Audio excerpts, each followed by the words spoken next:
जय जगन्नाथ। आपण को मो यूट्यूब चैनल को बहुत बहुत स्वागत।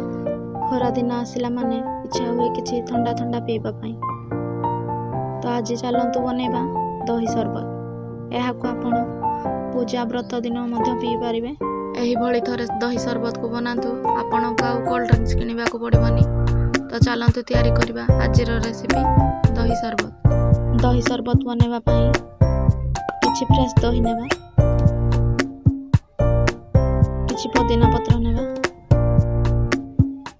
लेंबू नेबा, कंचा लंका नेबा,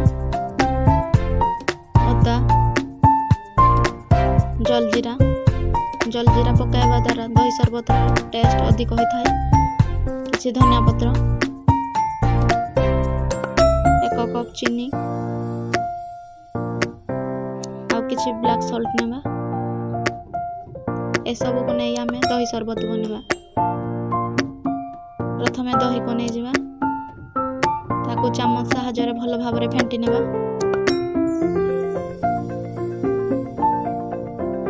एबे पुदीना पत्र, कंचा लंका, धनिया पत्र, अदा सब को भल भाव में छेची नेबा। दही को भल भाव में गोले नेबा। दही एबे भल भाव में फेंटी हो गलानी। एबे सेथिरे 1 कप चीनी ऐड करिबा।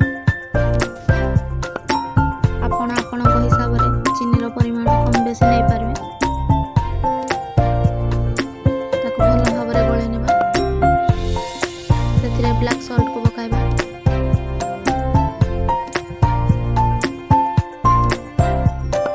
छेचा पुदीना पत्र देबा,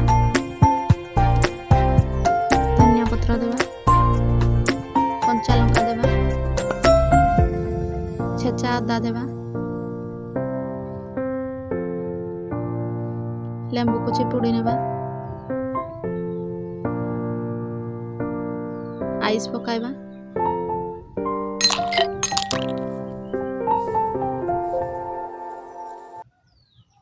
मते जेहेतु आउटिके अधिक मीठा दरकार से आउटिके चीनी अधिक पकाई। से जलजीरा पैकेट को पकाइबा। जलजीरा को स्किप करिवे नहीं।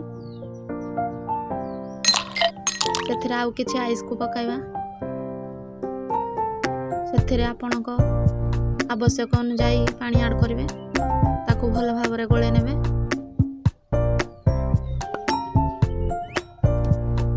बे देखंतु दही सरबत हमर केमिति देखा जाउछि।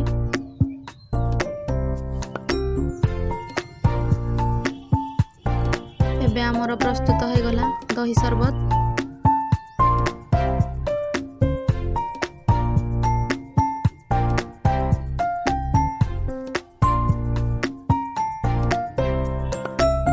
को ग्लास को बाहर करी ठंडा ठंडा पी मजा नियंतु।